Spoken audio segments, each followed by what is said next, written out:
Trump's directives were supposed to offer relief. Most may not. To view the full article, click the first link in the description below. Payroll taxes. You would still owe your payroll taxes under the terms of the President's memorandum, and so would your employer, if you have one. What might change would be when some of the taxes for the period from September 1 to December 31 are due. If you are not self-employed, what usually happens is that your employer pays half of the 12.4% in Social Security payroll taxes that most people owe and then withholds the other half from your paycheck. For the 4 months that are now in question, the withholding of the employee share 6.2% would stop, which means you would see more money in your paycheck. This would only be true, however, for people who earn under $4,000 every 2-week pay period, according to the memorandum, or about $104,000 a year. Those who earn more than that would still be subject to withholding, up to the annual limit of $137,700.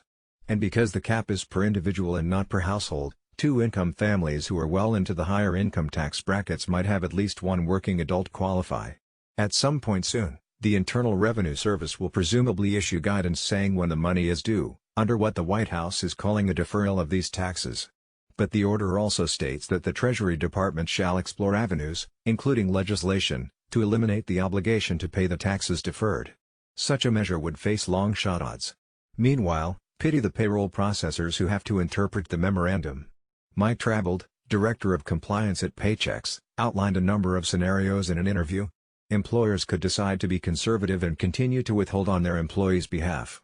Or employers could stop withholding the money starting September 1, and let those workers deal with the consequences of potentially owing money later, assuming the taxes eventually come due.